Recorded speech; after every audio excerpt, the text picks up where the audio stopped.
There's going to be a quick video on removing and replacing your rear shocks. Super easy job, anyone can do. It takes about 10 to 20 minutes. We'll be replacing it with these KYB shocks. Here is the part number, 343460. I'll put a link below where you can get these shocks. So just FYI, this is an idea of what a good shock should be. This is a bad shock. You can see the one on the left comes back up by itself.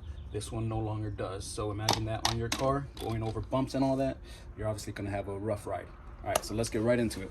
So these are the tools you're gonna be using. You're gonna be using a ratchet. You're gonna be using a 14mm socket, a 14mm wrench. Hopefully you have a ratcheting one. If not, you can just use a regular one, but it's gonna take a little bit longer. A flathead screwdriver and a 5mm Allen wrench. Also a torque wrench if you have one to torque down the bottom bolts, and if you have some kind of penetrating oil, WD-40 or something like this, there's a little bit better in my opinion. This is what I'm going to be using. So obviously the first step, you'll jack up your car and remove your tires. Next step, you'll remove the shock. All right, first thing we're going to do is remove the upper nut for the shock, and the way to do that is you come into the trunk and you'll remove these 3 clips. Here's one, here's the other one, here's the next one. Now if you're having issues with the clip and the screw not loosening, all you really got to do is push down on the clip portion of it and unscrew the screw. So you can see it makes it so much easier. Once you have the little clips removed, if they're still in there, like that one, all you got to do is kind of pull this off and it'll come off. Now there we go, we have access to the nut that we're gonna have to loosen up. Now in order to remove this nut, you're gonna need your Allen wrench. This will push up against the wall and then loosen it up. You can see this ratcheting wrench is gonna help you a lot. I'll speed this up to get to the next step. We're pretty much at the final stages of removing this. You can see this is holding it up against the wall. And there we have it. So you're gonna remove this nut, this washer. Now, as you can see, the lip goes to the top. And then the bushing, if you look at the bushing, you see you can put it back 2 ways, this way or this way.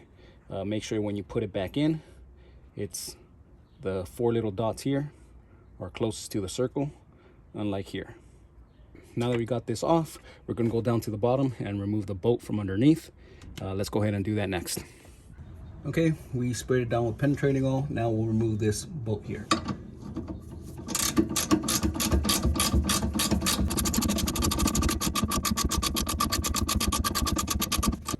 All right, now since we removed the top already, we can move this up and down and pull the bolt out. So just make sure the bolt has no damage to it. So we'll be reusing this.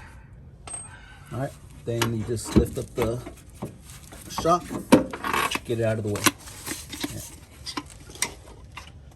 All right, now we'll be installing the new shock. So before you install this, we'll use this nut for the top.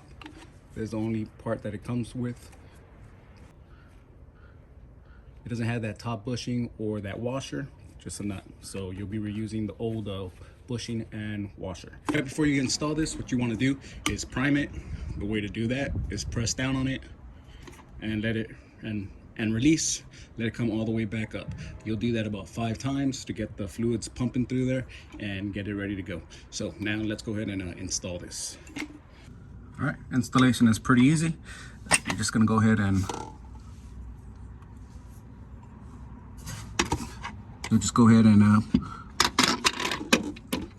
get the shock through the top and then line it up.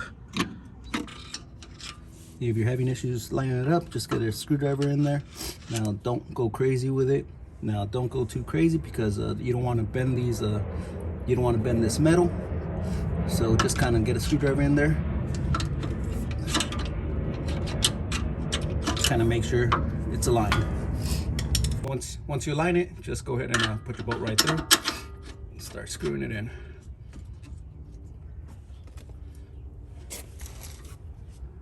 All right,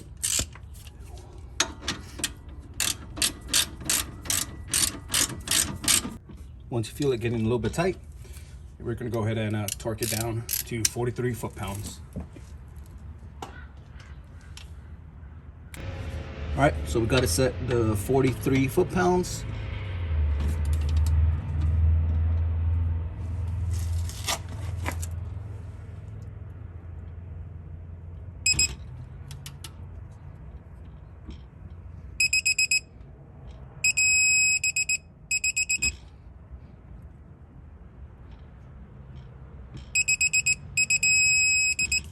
There we go, 43 foot-pounds.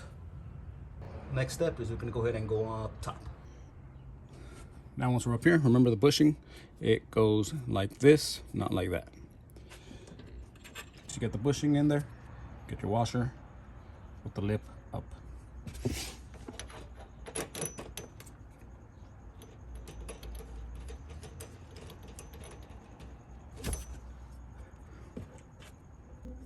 And we'll go ahead and set up the Allen wrench.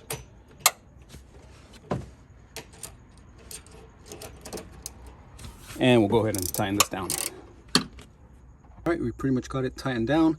Pretty much go to where it's snug, and it's technically 22 foot-pounds. I don't have a torque wrench to get to this, so pretty much I snugged it down and maybe like a quarter of an inch, and then maybe like a quarter more turn. So that's this one. So that's top. All we're gonna do now is put this cover back on, put the clips in, put the screws in. So that's it, guys. Pretty much a simple job, 10-20 minute job. Same identical way to remove the other one. Once you're done with this, just put the tires back on, lower the car, and you're on your way. All right, hopefully this video helped you out. If it did, please give it a thumbs up and consider subscribing. Thanks.